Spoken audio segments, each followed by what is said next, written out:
Si tu as déjà clôturé un trade trop tôt et regardé le prix exploser juste après, ou tenir une position perdante en espérant que ça remonte, sache que c'est pas de la malchance, mais c'est juste ton cerveau qui te sabote. 80% des traders particuliers perdent de l'argent en trading. Pas parce que le trading est compliqué, pas parce que la stratégie elle est pas bonne, mais tout simplement parce qu'ils ont les mauvais réflexes mentaux. Dans cette vidéo, je vais te montrer les 5 biais cognitifs qui détruisent silencieusement tes performances en trading et les zones émotionnelles où tu es le plus vulnérable.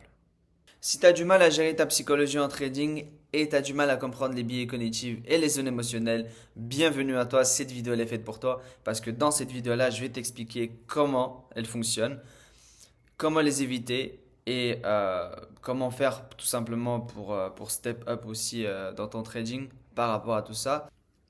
Les trois zones émotionnelles les plus importantes à comprendre, c'est la zone d'euphorie, la zone de confort et la zone de dépression. C'est pour ça que je vous ai préparé un RSI pour que vous puissiez mieux comprendre comment ça fonctionne, etc. Maintenant, la zone d'euphorie. La zone d'euphorie, c'est quoi? La zone d'euphorie, c'est tout simplement la zone où on est trop confiant. On pense qu'on est le roi du trading, on pense qu'on maîtrise tout, qu'on est plus fort, qu'on a la meilleure stratégie. Bref, on est très, très, très confiant. La zone de confort, c'est la zone où tout se passe bien. On est discipliné, on est rentable, on arrive à gagner de l'argent, etc., etc. Et la zone de dépression, c'est la pire zone parce que c'est la zone où énormément de traders quittent le navire. D'ailleurs, 95% des traders abandonnent dans la zone de dépression. Ils pensent que c'est du scam, ils pensent que ça ne fonctionne pas pour eux, tu ne peux pas gagner de l'argent, etc., etc. Mais en fait, la question qu'il faut se poser, c'est pourquoi tu es tombé là alors qu'avant tu étais là? Comment ça se fait que tu passes de cette zone-là, là, tu passes d'ici où tu dis tout est possible, tout est parfait, tu passes ici en zone de dépression. Maintenant, la question qu'il faut se poser, c'est comment est-ce qu'on peut être dans la zone de confort tout le temps? Et bien, tout simplement, le secret quand on est dans la zone d'euphorie, ce qu'il faut faire, c'est que pour descendre ici, on doit se poser la question, comment est-ce que je me sens? Si tu te sens excité, arrête de trader, arrête les graphiques, va faire du sport, va faire une activité, va faire tout ce que tu veux, mais arrête les graphiques parce que ça peut te coûter très cher. Parce que si tu es dans une zone d'euphorie, tu peux tout risquer. Si par exemple tu as un capital, tu as fait du trading, admettons par exemple tu as fait du trading pendant 3 mois et tu as un capital de 6 chiffres ou 5 chiffres, peu importe, ce qui se passe, c'est que une fois que tu es dans la zone d'euphorie, tu peux tout cramer. Et après, tu vas pas rester dans la zone de confort. Tu vas directement chuter dans la zone de dépression. Et après, ça y est, c'est la fin. Et tu vas avoir du mal encore à reprendre. Maintenant, une fois qu'on a compris ça, comment éviter cette zone-là, eh ben, on va passer sur la zone de dépression. Une fois qu'on est dans la zone de dépression, qu'est-ce qu'on va faire? On va identifier les problèmes qu'on a eus ici, on va identifier les problèmes quand on est tombé dans la zone de dépression. On va backtester, on va reprendre la confiance en trading, etc. pour remonter dans la zone de confort et éviter encore aller dans la zone d'euphorie. Il faut toujours rester dans cette zone-là.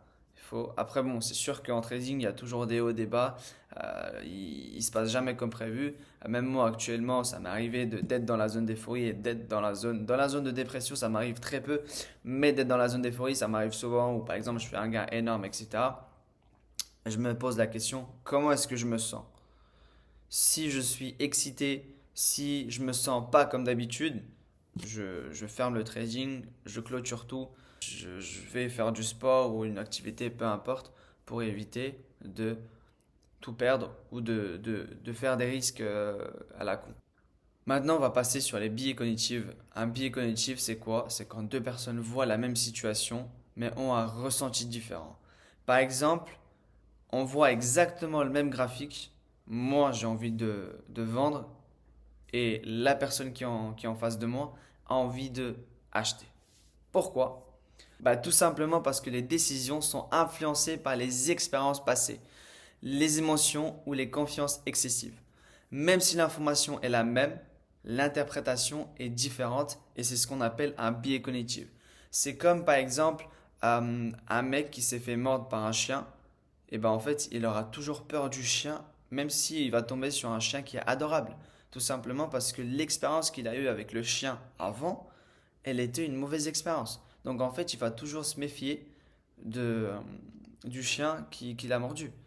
Et c'est comme ça que ça fonctionne en trading aussi. Ça veut dire que quand on a eu une douleur émotionnelle, on a peur toujours de prendre un trade ou de reprendre le trading, etc.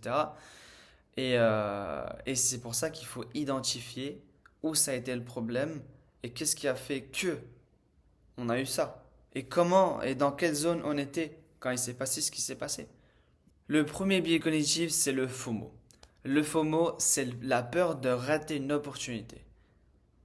La peur de rater une opportunité, c'est aussi le fait de prendre un trade, mais ne pas être patient, de ne pas attendre le moment qu'il faut pour prendre le trade, juste en prendre trade parce que j'ai peur de rater. Il vaut mieux que je le prenne maintenant qu'après, ça explose et je le rate. Ça m'est arrivé plusieurs fois, ça arrive à tous les traders. Et, euh, et c'est un des pires biais cognitifs parce que bah en fait tu peux tout simplement perdre et tu n'auras pas un RR de ouf. Si par exemple tu devais rentrer à 1800 et tu es rentré à 1850, bah tout ça jusqu'au moment où il faut que tu ailles prendre le trade, bah ça va, tu vas toujours être en perte. Comment éviter le FOMO? Tu crées un plan et il faut le tenir. Ne pas faire d'overtrading. Overtrading, c'est quand tu prends, reprends, reprends, tu prends plein de trades.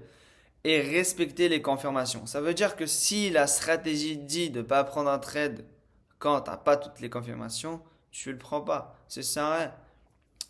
Le trade revenge, ça c'est le biais cognitif qui moi personnellement m'a tué en trading parce que chaque fois je voulais me venger du marché.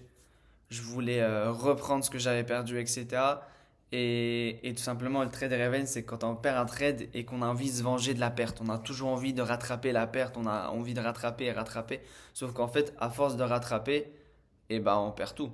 Parce que si tu perds 1%, 2%, 3%, ça va très vite. Ça va très très vite.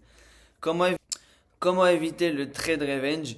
Respecter la règle du pourcentage de perte max sur le capital. Donc si tu t'es dit que tu allais perdre que 2%, tu respectes et tu stops. Tu stops. Tu tiens loin du graphique, ça veut dire que à partir du moment où tu t'es dit que tu allais faire 2%, t'arrêtes, stop. Stop, arrête. Et il faut canaliser les émotions. On revient exactement dans la même chose, c'est tu stops tout. Maintenant, on a l'overconfidence. L'overconfidence, c'est quand on est dans la zone d'euphorie. On est trop confiant d'un trade, on est en excès de confiance, on pense qu'on est le meilleur, etc., etc. Et comment l'éviter? Bah, tout simplement, tu crées un plan et tu te dis, tiens, tu restes humble parce que la rentabilité se crée sur plusieurs années et pas comme ça sur un coup de chance ou sur un trade. Comprendre et contrôler ses émotions, limiter la gourmandise. Si tu as TP1, tu prends TP1. Si tu as TP2, tu prends TP2. Faut arrêter de vouloir chercher beaucoup d'argent, etc. Parce que fear of losing, ça c'est la peur de perdre, mais c'est pas du tout la même chose que le FOMO, parce que le FOMO c'est peur de rater une opportunité. Et là, c'est la peur de perdre en trading, la peur de perdre de l'argent. Par exemple, dès qu'on passe à moins, par exemple, moins 0,20% du capital, etc., et bah, on va directement paniquer, on va clôturer le trade trop tôt et après le prix va justement exploser. Pourquoi? Et en fait, tu as eu une perte bêtement, même si ta stratégie était bonne, même si ton setup il était parfait, etc. En fait, ce qui s'est passé, c'est que tu as raté peut-être le meilleur trade de l'année juste parce que tu as eu peur de perdre de l'argent. Et tu as eu peur et ce qui s'est passé, c'est que tu as coupé trop tôt la position. Comment éviter le fear of losing? Définir sa manière de gérer le trade avant de le prendre. Ça veut dire que avant que tu vas prendre un trade, tu vas gérer le trade. Tu vas dire, ok, j'ai un TP1, TP2, TP3, je vais savoir où je vais sortir, comment je vais sortir, combien de profits je vais prendre. En fait, il faut que tu sois précis. Mettre en place une stratégie de manager le trade, comprendre le marché, prendre confiance et compétences, etc. Parce que plus tu as confiance dans ta stratégie, moins tu feras des erreurs psychologiques.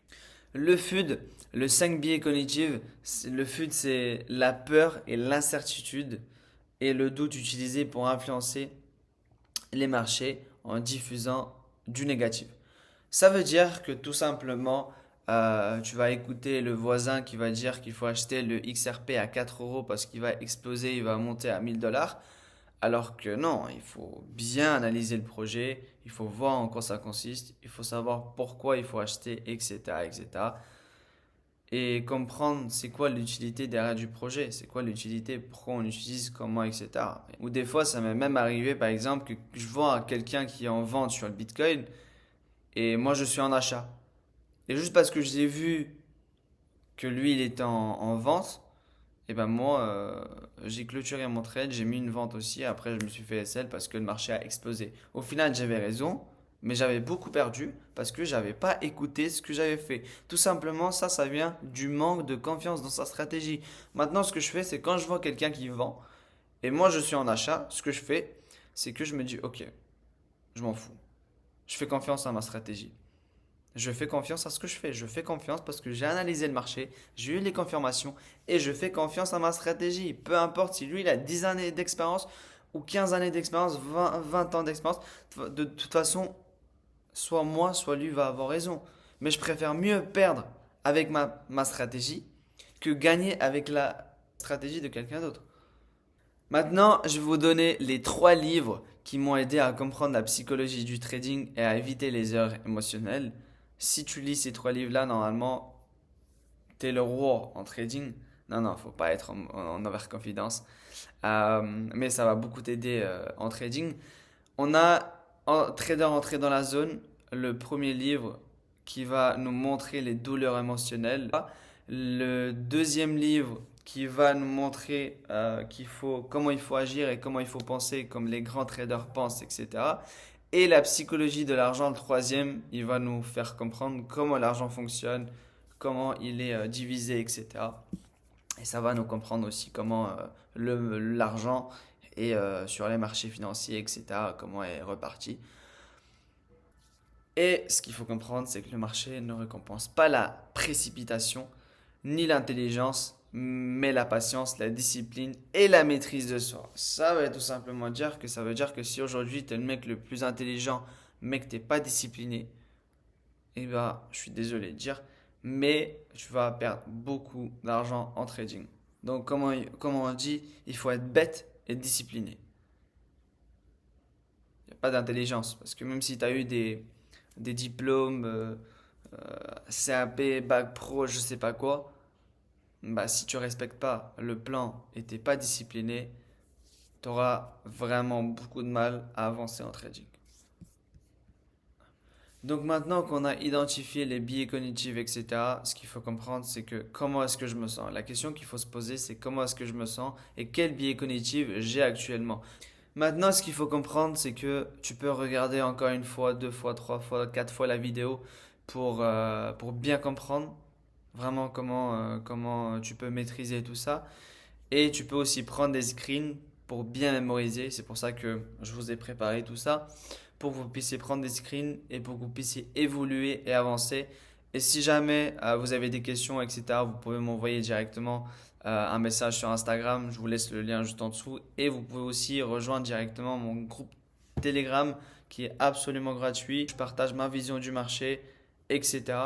par rapport au crypto, par rapport au trading, etc. Et là, vous pouvez évoluer aussi en même temps. Et n'hésitez pas aussi à vous abonner parce que si vous êtes arrivé jusqu'ici, c'est que ça vous a plu. Et pour éviter de rater les autres vidéos.